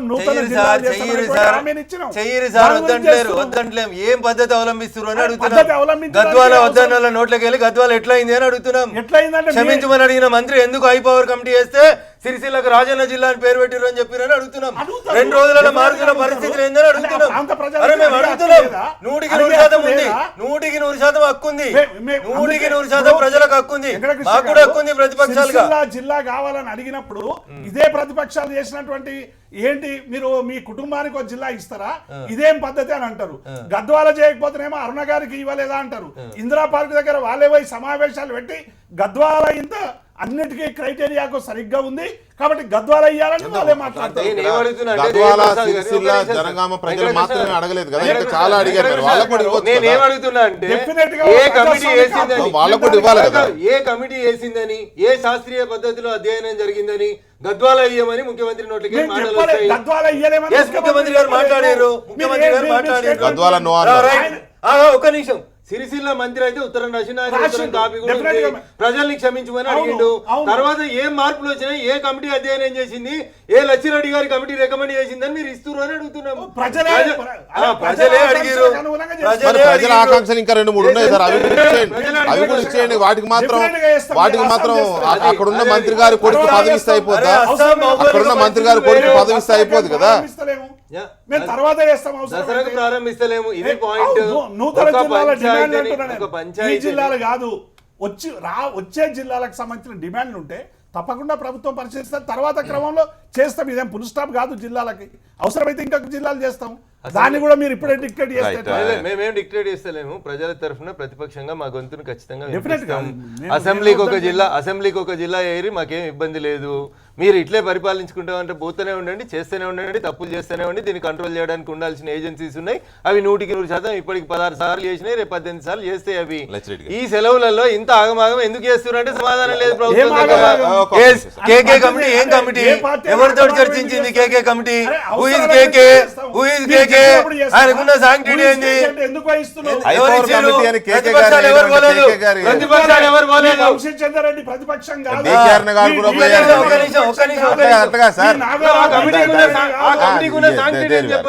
ఆ కమిటీకి ఉన్న శాస్త్రీయత ఏందని చెప్పండి. పార్టీ నాయకులు చేసిన కమిటీ హై పవర్ కమిటీ ఎట్లా అవుతుంది? వెంకటకృష్ణ గారు, ఇప్పుడు ఈ 4 జిల్లాలకు సంబంధించినటువంటి ఒక ఆందోళన జరుగుతూ ఉంది. ఈ ఆందోళనకు సంబంధించినటువంటి వాళ్ళు అన్ని పార్టీలకు సంబంధించినటువంటి 4 ఎందుకంటే దయచేసి ఒక మాట వినండి, దయచేసి వినండి. 27 నుంచి 4 కూడా యాడ్ చేస్తున్నాం చెప్పిన తర్వాత హై పవర్ కమిటీ వేశారు. లేదు 4 డెసిషన్ జరిగిన తర్వాత హై పవర్ కమిటీ వేశారు. పోనీ ఆ 4తో పాటు ఇంకో 2-3 ఆందోళన జరుగుతూ ఉన్నాయి. ఆ ములుగు కోసమో ఇంకో దానికోసమో జరుగుతూ ఉన్నాయి కదా. మరి వాటిని కూడా రమ్మని అడిగారా? లేదు. ఆ మదిర నాకు ఇవాళ మధ్యాహ్నం వచ్చింది అక్కడ నుంచి ఫోన్ కాల్, మదిర నుంచి ఖమ్మం జిల్లా మదిర నుంచి రెవెన్యూ డివిజన్ కోసం 20 రోజుల నుంచి నిరాహార దీక్షలు జరుగుతా ఉన్నాయి. దుబ్బాకలో జరుగుతా ఉన్నాయి. ఐపవర్ కమిటీ పిలవలేదు, అవన్నీ చర్చకు వస్తాయండి. అంటే ముందే అనుకున్నాం కాబట్టి వాటి వరకే కన్ఫైన్ అవుతామంటే ఇట్స్ నాట్. ఇప్పుడు ముందు డ్రాఫ్ట్ నోటిఫికేషన్ లో ఈ 4 లేవు. తర్వాత వచ్చినటువంటి విజ్ఞప్తుల సందర్భంలో రకరకాల ఒత్తిళ్ల సమస్యలు ప్రజల నుంచి వచ్చినటువంటి ఆ రెండు కూడా యాడ్ చేస్తే అయిపోతుంది ఆన్లైన్ కదా. లో ఇచ్చిన విజ్ఞప్తులకి ఈ 4 జిల్లాలు ఆ 4 జిల్లాలకు సంబంధించినటువంటి కూర్పు ఎట్లా చేయాలనేది కేకే గారికి అప్పచెప్పినటువంటి కమిటీ. కేకే అన్ని జిల్లాలకు సంబంధించినటువంటి వేసిన కమిటీ కాదు, ఈ 4 జిల్లాలకు సంబంధించినటువంటి వేసినటువంటి కమిటీ మాత్రమే. మామూలు జనరల్ గా మినిమం 8 years ఎంతో సర్వీస్ ఉంటే తప్ప ఒక IAS కలెక్టర్ అవడానికి లేదు, ఇది మనకున్నాం కదా. కానీ ఇప్పుడున్న నెసెసిటీని దృష్టిలో పెట్టుకొని కనీసం 5 years సర్వీస్ ఉన్నా సరే వాళ్ళని కలెక్టర్గా అపాయింట్ చేద్దామని ప్రభుత్వం మీద అనుకుంటుంది అనేది ఒక వార్త బయటకు వచ్చింది ఒకటి. తర్వాత రెవెన్యూ సర్వీసెస్ నుంచి కలెక్టర్లుగా జాయింట్ కలెక్టర్లుగా చేద్దామనేది ఇంకొకటి ఆల్రెడీ డెసిషన్ తీసుకున్నారు, వాళ్ళు దాన్ని వ్యతిరేకిస్తున్నారు. ఒకటి సార్, రెవెన్యూ సర్వీసెస్ అంతే కదా మీ డిమాండ్ అది. ఫస్ట్ పాయింట్ 2007 బ్యాచ్ అంటే దరిదాపుగా 9 years సర్వీస్ ఉన్న వాళ్ళని కలెక్టర్గా ఇవ్వాలని డిసైడ్ చేసినారు. 31 మంది ఉన్నారు ఆల్రెడీ, అంటే అది సర్వీస్ ఉన్నారు. ఆయన కూడా ఇంకా 11 మంది కావాలి. లేదు, ఆల్రెడీ ఉన్నారు 31 members 2007 బ్యాచ్ వరకు సివిల్ సర్వీస్ వాళ్ళు ఆల్రెడీ 9 years ఎబోవ్ ఉన్న సర్వీస్ ఉన్న వాళ్ళు ఉన్నారు, ఆల్రెడీ డిసైడ్ చేసినారు. వాళ్ళు 31 మంది ఉన్నారు. తర్వాత రెండోది అయితే మీరు అంటున్నారు జాయింట్ కలెక్టర్లుగా వచ్చే వ్యక్తి 5 years సర్వీస్ వారనే దానికి క్లారిటీ ఇస్తున్నారు. 5 years కాదు, ఎందుకంటే మిత్రులకి మళ్ళీ ఒకసారి చెప్తున్నాను. 1985 బ్యాచ్ అంటే ఆల్రెడీగా అతను డిప్యూటీ కలెక్టర్ పనిచేస్తూ 15 సంవత్సరాలు అయింది డిప్యూటీ కలెక్టర్ చేయబట్టి. 15 నుంచి 20 సంవత్సరాలు అయింది ఆయన డిప్యూటీ కలెక్టర్ పనిచేయబట్టి. దామోదర్ రెడ్డి తర్వాత ఇప్పుడు పనిచేస్తున్న రవీంద్ర రెడ్డి కానీ తర్వాత నాగేంద్ర కానీ వాళ్ళు దరిదాపుగా 90లోనే వాళ్ళకి డిప్యూటీ కలెక్టర్ ప్రమోషన్ రావడం జరిగింది. అట్లాంటిది 5 సంవత్సరాలు ఉన్నారని 8 సంవత్సరాలు లేను, అది రాంగ్. ఎందుకంటే మిత్రులకు కూడా తెలుసు, ఎందుకంటే ఏదో మనము గ్రూప్ వన్ అసోసియేషన్ సర్వీసెస్ వాళ్ళని జేసీలుగా చేయొద్దని మాత్రం రెవెన్యూ సర్వీసెస్ తో పాటు ఇక్కడ ఒక కమ్యూనికేషన్ గ్యాప్ ఉంది. మేమేమంటున్నాం మీ ప్రెస్ మీట్ అంశాన్ని తీసుకున్నాం. దాంట్లో మేము విషయం ఏంటంటే ఇప్పుడు స్పెషల్ గ్రేడ్ డిప్యూటీ కలెక్టర్లతో పాటు ఇప్పుడు ఈరోజు 143 జీవో ఏదైతే ఉందో, జెడ్పీసీఓ జీవో ఏదైతే ఉందో, రెవెన్యూ సర్వీసెస్ ఇప్పుడు ఇది ఏమైంది, POITDA, DRDA, DOMA, IAS officers, special grade deputy collector, the officer of the deputy director oblique joint director level belonging to following departments. తర్వాత జెడ్పీసీఓ కూడా IAS ఆఫీసర్ 50%, IAS ఆఫీసర్ లేకపోతే special grade deputy collectors or joint director with good record of service from other departments shall be considered for appointment. నేనేమంటాను, ఇదే లాంగ్వేజ్లో ఇదే దాంట్లో జాయింట్ కలెక్టర్లో కూడా special grade deputy collectors or వేరే డిపార్ట్మెంట్స్ నుంచి ఒక joint director oblique joint registrar oblique joint commissioner or deputy director మళ్ళీ who are having experience in development or welfare activities. ఈరోజు ఏదో మేమేదో వెళ్ళే చేసో లేదు ఇంకో డైరెక్ట్ జాయింట్ కలెక్టర్ కావాలని మాకు ఆ కోరిక లేదు. Being a group and office association president అంటున్నారా, ప్రమోషన్ కూడా లేదు, joint collector is not a promotion. నేనేమంటున్నానంటే ఇప్పుడు 95 గ్రూప్ 1లో 95 చేసినటువంటి చాలా మంది మిత్రులు PDDRDA, DOMA, జెడ్పీసీఓ చేసిన వాళ్ళు 20 years సర్వీస్ చేసిన తర్వాత కూడా వాళ్ళకి స్టాగ్నేషన్ వచ్చిన పరిస్థితులు, వాళ్ళకు మేమేమంటే సీనియర్ గ్రూప్ 1 అధికారులకు ఒక పూల్ ఆఫ్ ఆఫీసర్ని పెట్టి టాస్ యొక్క ముఖ్య ఉద్దేశం ఏది, పూల్ ఆఫ్ ఆఫీసర్స్ని పెట్టేది ఇవ్వాలనే ఉద్దేశం. ఒక విషయం ఏంటంటే బ్రదర్ చెప్పినట్టు CEOలు కానీ PDDRDAలు కానీ అన్ని డిపార్ట్మెంట్ నుంచి ఉన్నారు. ఒక రెవెన్యూ డిపార్ట్మెంట్ నుంచి PDDL అలా ఇచ్చిన జీవో ప్రకారం స్పెషల్గా డిప్యూటీ కలెక్టర్ కానీ other than deputy joint director కానీ అదే ర్యాంక్ వాళ్ళు పనిచేస్తున్నారు. ఇప్పుడు ఎగ్జాంపుల్ 10 జిల్లాలలో PDDRDAలు ఉన్నారనుకుంటే 2-3 డిప్యూటీ కలెక్టర్లు పనిచేస్తున్నారు. తర్వాత CEOలు సేమ్. అంటే ఇప్పుడు ఆల్రెడీగా అట్లనే పనిచేస్తారు కానీ ఎక్కువ అనే లేదు. ఇంకోటి ఏంటంటే ఎక్కువ క్యాడర్ స్ట్రెంత్ రావడానికి అన్న చెప్పినట్టు ల్యాండ్ ఎక్వేషన్ పోస్టులు జలయజ్ఞం వచ్చినప్పుడు దరిదాపుగా ఒక యూనిట్కి 2000 ఎకరాల చొప్పున ఒక యూనిట్కి ఒక ల్యాండ్ ఎక్వేషన్ ఆఫీసర్ ఉన్నారని దానివల్ల చాలామంది డిప్యూటీ కలెక్టర్లని రిక్రూట్మెంట్ అవసరం ఉండి చేయడం జరిగింది. తర్వాత ఇప్పుడున్న ప్రాజెక్టులకు కూడా అసలు డిప్యూటీ కలెక్టర్లని కనీసం వాళ్ళను కూడా ఇప్పుడు ఉపయోగిస్తే అసలు సరిపోని పరిస్థితి. దేవప్రసాద్ గారు, చట్టం అనేది ఒకటి ఉంది మనకి. సరే, అది ఎందుకు వచ్చింది చట్టం, ఎవరు తెచ్చినా చట్టం మనకి ఇష్టం లేకపోయినా మనకు తెలియకుండా వచ్చిన చట్టం. విభజన చట్టంలో కమల్నాథన్ అని ఆయన నియమించారు ఈ 2 రాష్ట్రాల మధ్య ఉద్యోగుల అధికారులు విభజన చేయమని. ఆ విభజన అనేది పూర్తి కాకుండా ఈ ప్రమోషన్స్ ఎలా చేస్తారు? అంటే ఒకటి అంటే ఈ అది స్టేట్ చట్ట విరుద్ధమే కదా, అది చేయకూడదు కదా. అంటే చేయకూడదు కానీ అంటే ఈ 2.5 సంవత్సరాలు అయిపోయింది కమల్నాథన్ కమిటీ వచ్చి. ఒక 2-3 డిపార్ట్మెంట్లకు సంబంధించినటువంటి వివాదాల కంటే ఆల్మోస్ట్గా మిగతా డిపార్ట్మెంట్లకు సంబంధించిన వరకు అయిపోయింది. ఎక్కడ ఇంకా కమల్నాథన్ కమిటీ పని మిగిలిలేదు. అంటే అందులో ఏమైనా ఉంటే మనం సెంట్రల్ గవర్నమెంట్కి సంబంధించినటువంటి అపీల్ చేసుకున్న డిఓపిటీ అథారిటీకి అప్లై చేసుకోవాలి. ఇక కమల్నాథన్ కమిటీ ఎక్స్టెన్షన్ 3 నెలల వరకు ఉంది, అయిపోయింది. ఈ 3 డిపార్ట్మెంట్లకు సంబంధించినటువంటి అందుకే కమల్నాథన్ కమిటీ ఇంతకుముందు లచ్చిరెడ్డి గారు తెలిసినాడు శాంక్షన్ పోస్టుల కంటే ఎక్కువ ఉన్న వాటిని నేను డివైడ్ చేయలేను అన్నాడు ఆయన. ఎందుకంటే నాకున్నది శాంక్షన్ స్ట్రెంత్ను 58-42 పంచడం అనేటువంటి బాధ్యత నాది, కానీ ఉన్న పోస్టులను నేను కన్సిడర్లోకి తీసుకోను అనేటువంటి ఒక వాదన కమల్నాథన్ కమిటీ దగ్గర వచ్చింది. వచ్చిన తర్వాత ఇవన్నీ అంశాలను కూడా ప్రస్తావించిన తర్వాత దానికి సంబంధించినటువంటి నిర్ణయం కొంత జాప్యం జరిగింది. మిగతా డిపార్ట్మెంట్లకి ప్రమోషన్ మాకు 2.5 సంవత్సరాలు అయింది. చాలా కాలంగా ఆంధ్ర ప్రభుత్వంలో మాకు ప్రమోషన్ రాలేదు అని చెప్పి చాలామంది అధికారులు ఇచ్చిన తర్వాత అనేక డిపార్ట్మెంట్లో ఇవాళ డిపిసిలు పెట్టి ప్రమోషన్ ఇచ్చినాం. మిగతా డిపార్ట్మెంట్లో పెద్దగా సమస్యలు లేవు. 1-3-4 పోలీస్ శాఖ చాలా క్రిటికల్గా ఉంది. ఇవాళ పోలీస్ శాఖకు సంబంధించినటువంటి ప్రమోషన్లు ఇవ్వడం కానీ సీనియారిటీ కానీ అది ఒక సమస్యగా, దానివల్లే మీకు తెలుసు హైదరాబాద్ ఫ్రీ జోన్ అనేటువంటి అంశం అక్కడి నుంచి పెద్ద ఇష్యూ తెలంగాణ రాష్ట్ర సాధన వరకు వచ్చింది. అట్లాగే ఈ రెవెన్యూకి సంబంధించినటువంటి ఈ పోస్టులు ఇవన్నీ కూడా ఇంకా కొంత మిగిలి ఉన్నాయి. కాబట్టి ఈ 2-3 అంశాలని పరిష్కరించుకుంటే ఇక ప్రమోషన్లకు వచ్చేటువంటి ఇబ్బంది లేదు. 10,000 పైగా పోస్టులు ఇలా ఖాళీగా ఉండేటువంటి పరిస్థితి ఉంది. కానీ ఈ లెక్కల ప్రకారం ఏమైందంటే ఇలా 4వ తరగతి ఉద్యోగులు ఉన్నారు హైదరాబాద్ నగరంలో, కాబట్టి 4వ తరగతి ఉద్యోగులందరినీ ఆంధ్రకేజ్ చేశారు. మాకు 58-42గా పంచడానికి లేదు, స్థానికత వంచమని మేము అడుగుతా ఉన్నాం. వాళ్ళేమో ఆంధ్ర ప్రభుత్వం వదిలేయరని ఆయన అంటే ఉన్నోళ్ళందరినీ వదిలేస్తాం కానీ మేము ఆంధ్రాకు సంబంధించిన ఒక్క మనిషిని మేము తీసుకోమని ఆంధ్ర ప్రభుత్వం తేల్చి చెప్పేస్తా ఉంది.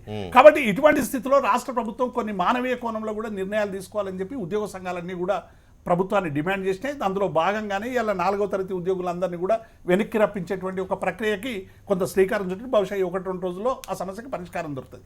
ఈ ప్రమోషన్లకు సంబంధించినటువంటి అంశం కూడా తొందరగా చర్య తీసుకున్నట్టయితే అసలు నిజంగా ఒక మెరాకిల్. ఒకవేళ రాష్ట్రం రాకపోతే అనేక మందికి కూడా మీరు హైదరాబాద్ నగరం కానీ రంగారెడ్డి కానీ ఇక్కడ ఉన్నటువంటి అసలు ఎక్కడ కూడా ఇక్కడ పనిచేసేటువంటి అవకాశం లేకుండే తెలంగాణ బిడ్డలకు ఇలా కొత్త రకమైనటువంటి ఒక అత్యద్భుతమైనటువంటి అవకాశాలు ఇలా జిల్లాల వల్ల ప్రమోషన్లు వస్తూ ఉన్నాయి.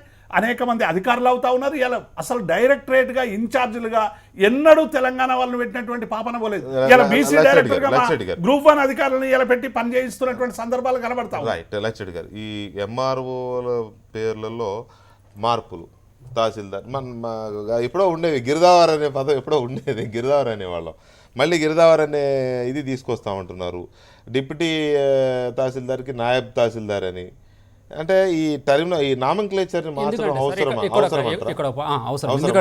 గిరిదావర్ అనే పేరు అవసరం? ఆర్ఐ బాగానే ఉంది కదా, ఏం మార్పు వల్ల ఒరిగేది ఏంటి తెలిస్తే మనం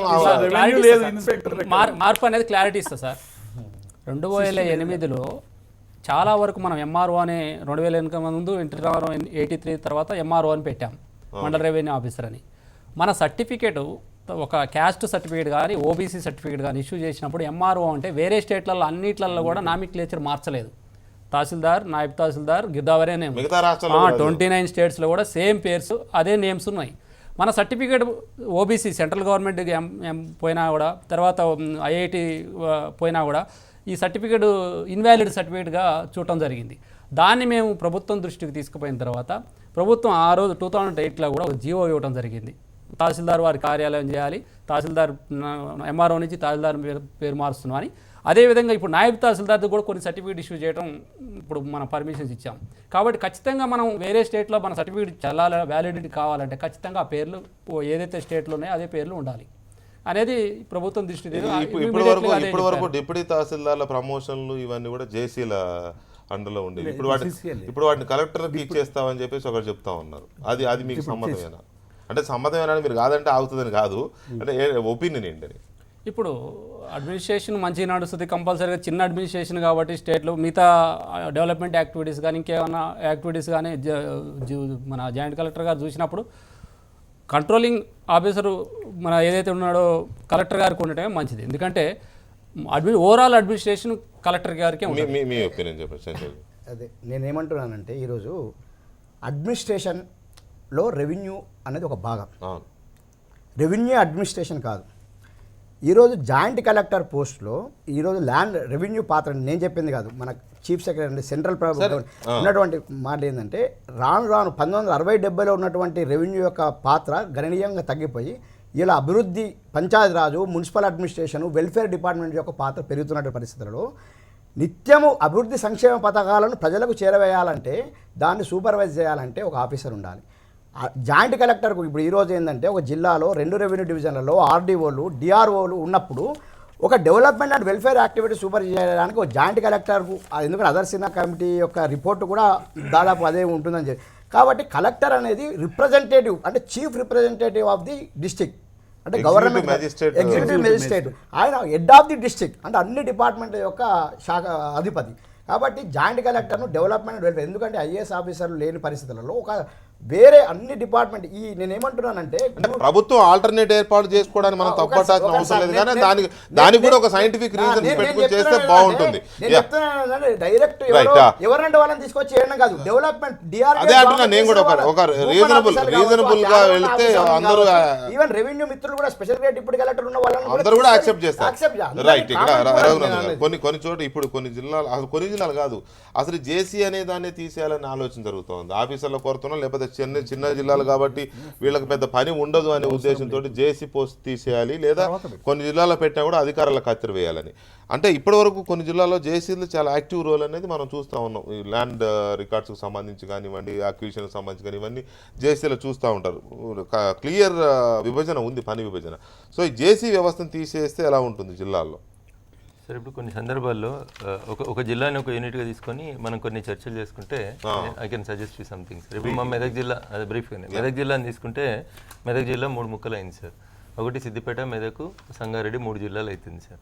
సిద్దిపేటలోకి ఇంతకుముందు ఒక ఆర్డీఓ గారు ఉండేవారు, సిద్దిపేట ఆర్డీఓ గారు సిద్దిపేటను చూసేవారు, గజ్వేల్ని చూసేవారు, దుబ్బాకని చూసేవారు. ఇప్పుడు సిద్దిపేట ఆర్డీఓ ఉండగా మళ్ళీ గజ్వేల్కి ఇంకొక ఆర్డీఓ వస్తున్నారు. మరి అట్లాంటప్పుడు ఒక కలెక్టర్ గారు సరిపోరా సార్ అక్కడికి?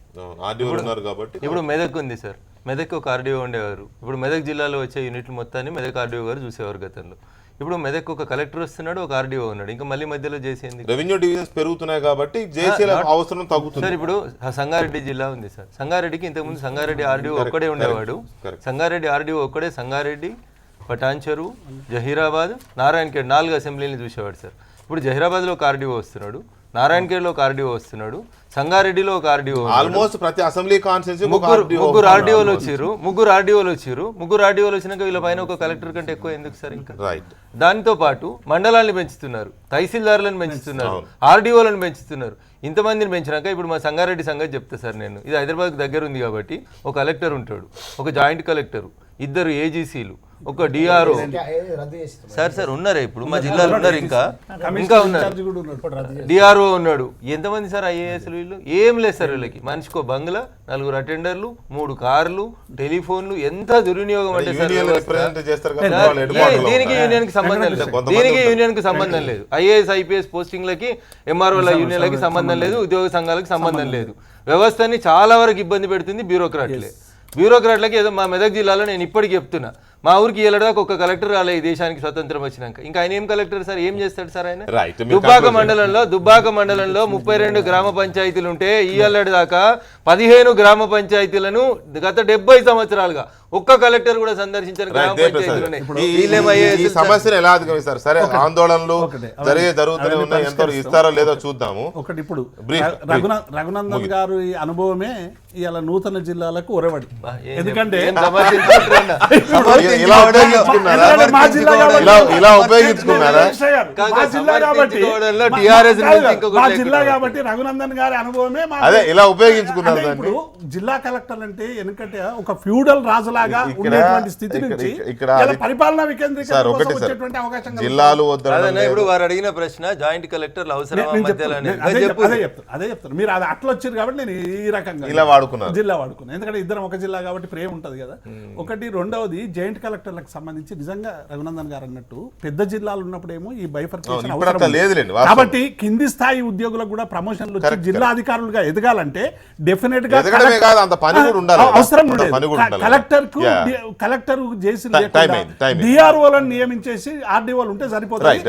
ఈ ఐఏఎస్ వ్యవస్థను కాస్త తగ్గించాల్సినటువంటి అవసరం చర్చా వేదిక ద్వారా అంటే మేము అంటే లచ్చిరెడ్డి గారు ఉన్నారు, రెవెన్యూ సంఘాలందరూ విజ్ఞప్తి ఏంటంటే మేము చర్చలకు సిద్ధము, ఇద్దరం కలిసేసేసి ప్రభుత్వం దగ్గరికి వెళ్ళేసి ఒక ఎమికబుల్ సొల్యూషన్ టాస్క్ అని ఆల్ డిపార్ట్మెంట్ ఆఫీసర్స్, ఎందుకంటే వాళ్ళు సిద్ధంగానే ఉన్నాం చెప్పేశారు కదండి. అంటే రెవెన్యూ అసోసియేషన్ కూడా సిద్ధంగా ఉంది, అంటే ప్రభుత్వం ఇనిషియేట్ చేయడమే లేట్. జాయింట్ కలెక్టర్ పోస్టుల్లో కూడా గ్రూప్ అది అది అది సక్సెస్ అవుతుందా ఫెయిల్ అవుతుందా పక్కన పెడితే yes sir, success అవుతుందా? కలెక్టర్ల వ్యవస్థనే వద్దంటున్నాం. Right right. Anyway Jayaprasad garu thank you very much, Jayaprasad garu, Chandrasekhar garu, Rakshireddy గారు. ఐఏఎస్ వ్యవస్థను తగ్గించాలి. ఎగ్జాక్ట్లీ ఏదైతే మనం ఇప్పుడు డిస్కషన్లో చేసాము, మిత్రులు చెప్పినట్టు మేము ఎప్పుడైనా అంగీకారం, ఎందుకంటే ప్రాస్పెక్టివ్ తీసుకోవడానికి ఎవరు లేదు, మనం ఏదో మళ్ళా వెనక నుంచి కాకుండా ఏదైతే టాస్ కానీ కూడా గ్రూప్ అధికారులు కూడా అనేది right. Chandrasekhar garu, Rakshireddy garu thank you very much, Raghunandan garu thank you very much. Right right right right right Raghunandan garu thank you very much. ఇది ఇవాళ లెఫ్ట్ అండ్ రైట్, మళ్ళీ రేపు కలుద్దాం. Good night.